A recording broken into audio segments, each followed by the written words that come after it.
বছরের শুরুতেই ভারতের সূর্য জয়। ইসরোর তৈরি সৌরযান আদিত্য L1 তার গন্তব্যে পৌঁছয়। সেখান থেকেই ল্যাগরেঞ্জ পয়েন্ট 1 লাগোয়া হেলো কক্ষপথ থেকে সূর্যের প্রতিটি সেকেন্ডের ওপর নজর রাখবে আদিত্য। আর সেই সাফল্যের জন্য ভারতীয় মহাকাশ গবেষণা সংস্থা ইসরোর বিজ্ঞানীদের কুর্নিশ জানায় গোটা বিশ্ব। প্রতিবেশী দ্বীপ দেশ মালদ্বীপ ভারত সম্পর্কে সংঘাত। বছরের শুরুতেই ভারতের প্রধানমন্ত্রীর নামে কুমন্তব্য করে সংঘাত সৃষ্টি করে মালদ্বীপ সরকার, যার প্রতিবাদে মালদ্বীপ বয়কটের ডাক দেয় গোটা দেশ। পর্যটন সর্বস্ব দেশ মালদ্বীপকে বয়কটের ডাক দিলে বিপদে পড়ে মইজু সরকার। এরপরই ফাপড়ে পড়েন সেদেশের প্রেসিডেন্ট মোহাম্মদ মইজু। যদিও দুদেশের সমুদ্র সীমান্তে সেনা মোতায়েন নিয়ে আলোচনায় বসে দুপক্ষ। এবছরই দেশের দীর্ঘতম সমুদ্র সেতু উদ্বোধন করা হয়। মুম্বাই ট্রান্স হারবার ব্রিজের উদ্বোধন করেন প্রধানমন্ত্রী নরেন্দ্র মোদী। মুম্বাই থেকে নবী মুম্বাই পর্যন্ত যোগাযোগ ব্যবস্থাকে আরও মসৃণ ও দ্রুতগামী করতেই এই সেতু নির্মাণ করা হয়। এই সমুদ্র সেতু অতিক্রম করতে সময় লাগে মাত্র 20 মিনিট। প্রয়াত প্রাক্তন প্রধানমন্ত্রী অটল বিহারী বাজপেয়ীর নামে ওই সেতুর নাম দেওয়া হয় অটল সেতু। দ্বিতীয়বার ভারত জোড়ো যাত্রা কংগ্রেসের। বছরের প্রথমেই সংঘর্ষে উত্তপ্ত মণিপুরের রাজধানী ইম্ফলে পৌঁছন রাহুল গান্ধী। জনসভা এবং উদ্বোধনী পর্বের পর শুরু হয় ন্যায়যাত্রা। মণিপুরের থৌবল থেকে আনুষ্ঠানিকভাবে শুরু হয় ভারত জোড়ো ন্যায়যাত্রা। ঘরবন্দি হাজার হাজার মানুষ রাহুলের সঙ্গে দেখা করতে যোগ দেয় ন্যায়যাত্রায়। এবছরেই অযোধ্যায় বহু প্রতীক্ষিত ঐতিহাসিক রাম মন্দিরের উদ্বোধন হয়। বহু বছর অপেক্ষার অবসানের পাশাপাশি বহু আইনি জটিলতা কাটিয়ে রাম মন্দির তৈরি করে মোদী সরকার। এক আবেগঘন মুহূর্ত তৈরি হয় উত্তরপ্রদেশে অযোধ্যায়। প্রতিষ্ঠিত হয় রামলালার মূর্তি। এলাহি পুজো পাঠে সরগরম করে ওঠে রামের জন্মস্থান। দেশ বিদেশে ভক্তদের মধ্যে উৎসব মুখর পরিবেশ সৃষ্টি হয়। ফরাসি রাষ্ট্রপতি ইমানুয়েল ম্যাক্রো ভারতে তার 2 দিনের সফরে আসেন। রাজস্থানের জয়পুরে প্রধানমন্ত্রী মোদীর সঙ্গে যন্তর মন্তর থেকে সাঙ্গানারি গেট পর্যন্ত একটি রোড শো করেন। ভারতের 75তম প্রজাতন্ত্র দিবসের অনুষ্ঠানে প্রধান অতিথি হিসেবে উপস্থিত ছিলেন ম্যাক্রো। এই প্রথম কোনো বিদেশি রাষ্ট্রনায়ক ভারতের প্রজাতন্ত্র দিবসের অনুষ্ঠানে প্রধান অতিথি হিসেবে যোগদান করেন। জমি জালিয়াতি মামলায় গ্রেপ্তার হন ঝাড়খণ্ডের মুখ্যমন্ত্রী হেমন্ত সোরেন। ইডি জিজ্ঞাসাবাদ পর্বের পর রাজভবনে গিয়ে ইস্তফাপত্র জমা দেন মুখ্যমন্ত্রী। এরপরেই তাকে গ্রেফতার করে ইডি। প্রায় 30 ঘন্টা নিখোঁজ থাকার পর রাঁচিতে নিজের বাড়ির সামনে দেখা যায় তাঁকে। এরপরই তার বাড়িতে ঢোকেন তদন্তকারীরা। 7 ঘন্টা ইডি আধিকারিকদের জিজ্ঞাসাবাদের মুখোমুখি হয়ে সন্ধে রাজভবনে যান মুখ্যমন্ত্রী। তারপরেই তাকে গ্রেফতার করা হয়। এবছর এক ঐতিহাসিক রায় দিয়েছে সুপ্রিম কোর্ট। বিতর্কিত ইলেকটোরাল বন্ডকে অসাংবিধানিক ও বেআইনি বলে ঘোষণা করেছে দেশের শীর্ষ আদালত। রাজনৈতিক দলে অর্থ সংগ্রহের এই ব্যবস্থা 2005 সালের তথ্য জানার অধিকার আইনের পরিপন্থী। জনসাধারণের জানার অধিকার আছে কারা রাজনৈতিক দলগুলিকে চাঁদা দিচ্ছে। আর এরপরে নির্বাচনী বন্ডকে বেআইনি ঘোষণা করে সুপ্রিম কোর্ট। ধাক্কা খায় মোদী সরকার।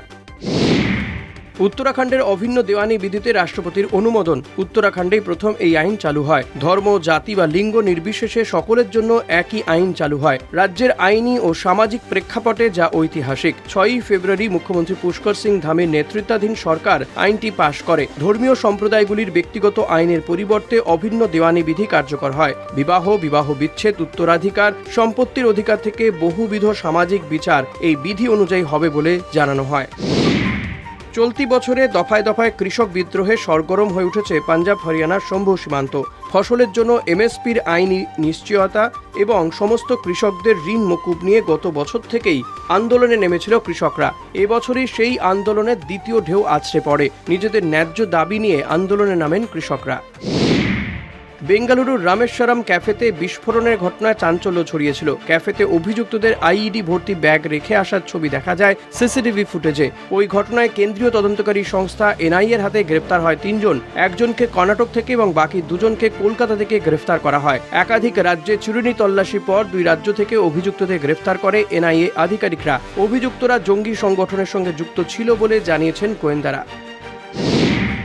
এবছরই ঘটে আরও এক ঐতিহাসিক ঘটনা। মুখ্যমন্ত্রী পদে থাকাকালীন গ্রেপ্তার হন দিল্লির মুখ্যমন্ত্রী অরবিন্দ কেজরিওয়াল। গ্রেফতারির পর পদত্যাগ নয়, বরং জেলে বসেই রাজ্য চালিয়েছিলেন কেজরি, যা ভারতের রাজনৈতিক ইতিহাসে প্রথম। আবগারি দুর্নীতি ও আর্থিক তছরূপ মামলায় ইডির হাতে গ্রেফতার হন কেজরিওয়াল। যদিও কয়েক মাস পরই জামিন পান কেজরি। এরপরই তিনি রাজ্যের ব্যাটন হাতে তুলে দেন তার শিক্ষামন্ত্রী আতিশি মার্লেনা সিংয়ের হাতে। এবছরই গোটা দেশে চালু হয় সংশোধিত নাগরিকত্ব আইন। 2019-এ বিল পাশ হলেও প্রায় 4.5 বছর পর লাগু হয় সিএএ। প্রতি ভোটের আগেই সিএএ কার্যকর হওয়ার কথা বলে আসছিল কেন্দ্রীয় সরকার। এবার লোকসভা ভোটের আগেই সিএএ লাগু হওয়া নিয়ে কড়া বার্তা দেন প্রধানমন্ত্রী নরেন্দ্র মোদী। সেই মতো ভোটের আগেই সিএএ লাগু হয় দেশে। ইতিমধ্যে দেশ জুড়ে বহু মানুষ নাগরিকত্বের শংসাপত্র পেয়েছেন। 2024 সালের লোকসভা নির্বাচনে প্রধানমন্ত্রী নরেন্দ্র মোদীর নেতৃত্বে বিজেপি ফের সরকার গঠন করে। তবে আগের তুলনায় আসন কিছুটা কম পাওয়ায় সরকার গঠনে জোট সঙ্গীদের উপর নির্ভর করতে হয়েছে প্রধানমন্ত্রীকে। দেশের রাজনৈতিক ইতিহাসে অত্যন্ত গুরুত্বপূর্ণ ছিল এই নির্বাচন। এই বছরই বিরোধী জোট ইন্ডিয়া ভালো ফল করে নিজেদের জায়গা প্রতিষ্ঠা করে। লোকসভায় পেশ হয় ওয়াকফ বিল। সংসদের নিম্নকক্ষে বিলটি পেশ করেন কেন্দ্রীয় সংখ্যালঘু বিষয়ক মন্ত্রী কিরেন রিজিজু। এই বিলের সংশোধনী নিয়ে সংসদে সরব হন বিরোধীরা। তার জেরে পিছিয়ে যায় ওয়াকফ সংশোধনী বিল। ব্রিটিশ আমলে তৈরি করা হয়েছিল ওয়াকফ বোর্ড। এই বোর্ডই নিয়ন্ত্রণ করে ওয়াকফ সম্পত্তি। রাজ্য বা কেন্দ্র সরকারের কোনো নিয়ন্ত্রণ নেই এইসব সম্পত্তির ওপর। সরকারের দাবি ওই সম্পত্তির যাতে কোনো অপব্যবহার না হয় তার জন্য এই বিল পেশ করা হয়েছে। এবছরই দেশের 2 সরকারি পরীক্ষা নিয়ে বিতর্ক বাধে। নিট ও নেট পরীক্ষায় অনিয়মের অভিযোগে উত্তাল হয় গোটা দেশ। ডাক্তারি প্রবেশিকা পরীক্ষা বা নিটের ফল প্রকাশের পরই শুরু হয় বিতর্ক।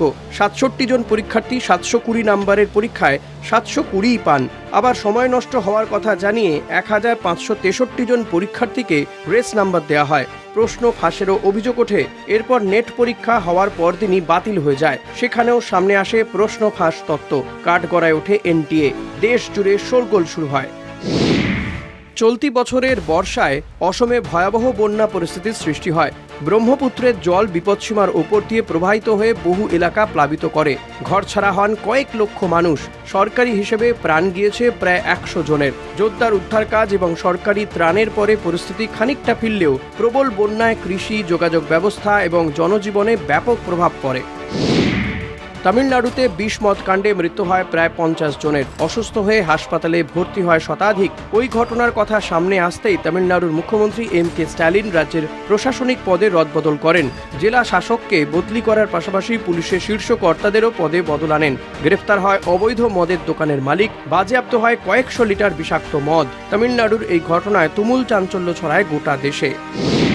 এবছরই দিল্লি বিমানবন্দরে ভয়াবহ ঘটনার সাক্ষী থাকলেন যাত্রীরা। ইন্দিরা গান্ধী আন্তর্জাতিক বিমানবন্দরের টার্মিনাল 1-এর ছাদের একাংশ ভেঙে পড়ে। কমপক্ষে 6 জন এই ঘটনায় আহত হন। মৃত্যু হয় 1 জনের। ওই ঘটনায় তীব্র আতঙ্ক ছড়ায় বিমানবন্দরে। দিল্লি বিমানবন্দরের মতো চূড়ান্ত ব্যস্ত একটি আন্তর্জাতিক বিমানবন্দরের এহেন ঘটনায় প্রশ্নের মুখে পড়ে মোদী সরকার। এবছরই ভারতীয় আইন ব্যবস্থায় ঐতিহাসিক বদল আসে। ভারতের আইন ব্যবস্থা থেকে পুরোপুরি মুছে দেওয়া হয় ব্রিটিশ আমলের তৈরি কানুন। অবলুপ্ত হয় ব্রিটিশদের আইন আইপিসি বা ইন্ডিয়ান পেনাল কোড। 1860 সালে তৈরি ইন্ডিয়ান পেনাল কোড বা ভারতীয় দণ্ডবিধি বদলে হয় ভারতীয় ন্যায় সংহিতা। 1 জুলাই থেকে লাগু হয় ভারতের নতুন 3 আইন: ভারতীয় ন্যায় সংহিতা, ভারতীয় নাগরিক সুরক্ষা সংহিতা ও ভারতীয় সাক্ষ্য অধিনিয়ম। উত্তরপ্রদেশে হাথরাসে একটি ধর্মীয় অনুষ্ঠানে পদপিষ্ট হয়ে শতাধিক মৃত্যু হয়। হাথরাসের সিকেন্দ্রা রাও এলাকার রতি ভানপুর গ্রামে এক ধর্ম প্রচারক তার অনুগামীদের উদ্দেশ্যে ভাষণ দিচ্ছিলেন। সেই অনুষ্ঠান থেকে বেরোনোর সময় ঠেলাঠেলি হয়। ধাক্কাধাক্কিতে পড়ে গিয়ে পদপিষ্ট হয়ে মৃত্যু হয় প্রায় 123 জনের। গোটা ঘটনায় প্রশ্নের মুখে পড়ে যোগী সরকারের প্রশাসন। নিন্দার ঝড় ওঠে গোটা দেশে।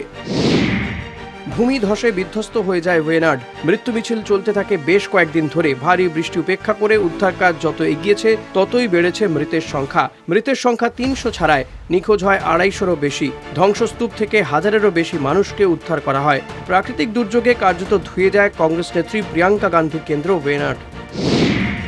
এবছরের অন্যতম বড় ইস্যু মণিপুরের হিংসার ঘটনা। জাতিগত সংঘাত ও হিংসায় দেশব্যাপী আলোচনার ঝড় ওঠে। কুকি ও মেইতেই সম্প্রদায়ের মধ্যে দীর্ঘদিনের উত্তেজনা নতুন করে ভয়াবহ রূপ নেয়। সংঘর্ষে বহু মানুষের প্রাণহানি হয়, ঘরছাড়া হয় হাজার হাজার মানুষ। কেন্দ্র ও রাজ্য সরকারকে পরিস্থিতি নিয়ন্ত্রণে আনতে কঠোর পদক্ষেপ করতে হয়। 370 ধারা বিলোপের পর 2024 সালে জম্মু কাশ্মীরের প্রথমবার বিধানসভা নির্বাচন হয়। জম্মু কাশ্মীরের যখন রাজ্যের মর্যাদা ছিল তখন শেষবার ভোট হয়েছিল 2014 সালে। বিশেষ সাংবিধানিক রক্ষা কবচ 2019 সালে তুলে নেওয়ার পরে আর বিধানসভা নির্বাচন হয়নি সেখানে। তাই 2024-এর নির্বাচনকে কেন্দ্রশাসিত অঞ্চলে গণতন্ত্র ফিরিয়ে আনার বড় পদক্ষেপ হিসেবে ধরা যেতে পারে। নির্বাচনে জয়ী হয় ফারুক আবদুল্লাহ দল, ন্যাশনাল কনফারেন্স ও কংগ্রেসের জোট। এনসিপি নেতা বাবা সিদ্দিকিকে প্রকাশ্য রাস্তায় গুলি করে ফের শিরোনামে আসে লরেন্স বিষ্ণুই গ্যাং। মুম্বাইয়ের বান্দ্রায় খুব কাছ থেকে বাবা সিদ্দিকিকে লক্ষ্য করে গুলি করা হয়। 6 রাউন্ড গুলিতে কার্যত ঝাঁঝরা হয়ে যায় এনসিপি নেতার দেহ। স্থানীয় লীলাবতী হাসপাতালে নিয়ে যাওয়া হলে চিকিৎসকরা বাবা সিদ্দিকিকে মৃত ঘোষণা করেন। এরপরই ফের শিরোনামে আসে বিষ্ণুই গ্যাং। এরপরই সলমান খান, শাহরুখ খানকে প্রাণনাশের হুমকিও দেয় আততায়ীরা। এবছরই প্রয়াত হন সিপিএমের সর্বভারতীয় সাধারণ সম্পাদক সীতারাম ইয়েচুরি। বেশ কয়েকদিন ধরে অসুস্থ থাকার পর 12ই সেপ্টেম্বর মৃত্যু হয় তাঁর। ফুসফুসে সংক্রমণ ও নিউমোনিয়ার কারণে দিল্লির এইমস হাসপাতালে ইন্টেন্সিভ কেয়ার ইউনিটে ভর্তি ছিলেন সিপিএমের প্রাক্তন রাজ্যসভার সাংসদ। সেখানে বেশ কিছুদিন ধরে চিকিৎসা চলছিল তাঁর। এরপরে মৃত্যু হয় সিপিএমের ওই প্রবীণ নেতার। এবছরই এক মর্মান্তিক ঘটনায় সাক্ষী থাকে গোটা দেশ। উত্তরপ্রদেশের ঝাঁসিতে ভয়াবহ অগ্নিকাণ্ডে মৃত্যু হয় 10 সদ্যজাতের। ঝাঁসি মহারানী লক্ষ্মীবাই মেডিকেল কলেজ ও হাসপাতালের নিউনেটাল ইন্টেন্সিভ কেয়ার ইউনিটে আগুন লাগে। উদ্ধার করা হয় কমপক্ষে 37 জনকে। শিশুহারা মায়েদের কান্নায় ভারী হয়ে ওঠে ঝাঁসির বাতাস। এবছরের অন্যতম বড় খবর হলো গৌতম আদানির বিরুদ্ধে গ্রেফতারি পরোয়ানা জারি। প্রতারণার অভিযোগে আদানির বিরুদ্ধে আমেরিকায় মামলা দায়ের হয়। অভিযোগ, অন্ধ্রপ্রদেশ সহ বিভিন্ন রাজ্যে সোলার পাওয়ার চুক্তি লাভের জন্য 265 মিলিয়ন মার্কিন ডলার ঘুষ দিয়েছেন আদানি। মার্কিন বিচার বিভাগ গৌতম আদানি সহ 6 জনের বিরুদ্ধে অভিযোগ দায়ের করে, যা নিয়ে বিশ্বজুড়ে শোরগোল পড়ে যায়, যার প্রভাব পড়ে শেয়ার বাজারে। এবছরই অসমে গোমাংস নিষিদ্ধ করে বিজেপি সরকার। অসমের কোনো রেস্তোরাঁ বা হোটেলে গোমাংস পরিবেশন নিষিদ্ধ করা হয়। সরকারের তরফে বিজ্ঞপ্তি দিয়ে জানানো হয়, জনসমক্ষে বা সামাজিক অনুষ্ঠানেও গোমাংস খাওয়া যাবে না। হিন্দু, জৈন, শিখদের উপাসনালয়ের 5 কিলোমিটারের মধ্যে গবাদি পশু কাটা ও গোমাংস বিক্রি করা নিষিদ্ধ করা হয়। সংসদে পেশ হয়েছে এক দেশ এক ভোট বিল। বহু চর্চিত এই বিলের পক্ষে বিপক্ষে প্রচুর যুক্তি থাকলেও এনডিএ সরকার এই বিল পাশ করাতে মরিয়া। লোকসভায় বিলটি পেশ করেন আইনমন্ত্রী অর্জুন রাম মেঘওয়াল। কেন্দ্রশাসিত অঞ্চল দিল্লি, জম্মু ও কাশ্মীর ও পুদুচেরির জন্য আলাদাভাবে পেশ হয় এই বিল। তবে বিরোধীদের অভিযোগ, এক দেশ এক ভোট কার্যকর হলে ভেঙে পড়বে যুক্তরাষ্ট্রীয় পরিকাঠামো। পাল্টা কেন্দ্রের যুক্তি, নির্বাচনে বিপুল খরচের হ্রাস টানা যাবে এই নতুন পদ্ধতিতে। বছরের শেষ সপ্তাহে শোকস্তব্ধ গোটা দেশ। 92 বছর বয়সে প্রয়াত হন ভারতের প্রাক্তন প্রধানমন্ত্রী ডক্টর মনমোহন সিং। দীর্ঘদিন ধরে বার্ধক্যজনিত অসুস্থতায় ভুগছিলেন তিনি। 26শে ডিসেম্বর রাতে দিল্লির এইমস হাসপাতালে শেষ নিঃশ্বাস ত্যাগ করেন ভারতীয় অর্থনীতির নক্ষত্র। দেশের উদার অর্থনীতির জনক হিসেবে পরিচিত ছিলেন মনমোহন সিং। রিজার্ভ ব্যাংকের গভর্নর থেকে শটান পিভি নরসিমহা রাওয়ের প্রধানমন্ত্রিত্বকালে দেশের অর্থমন্ত্রী ছিলেন ডক্টর মনমোহন সিং।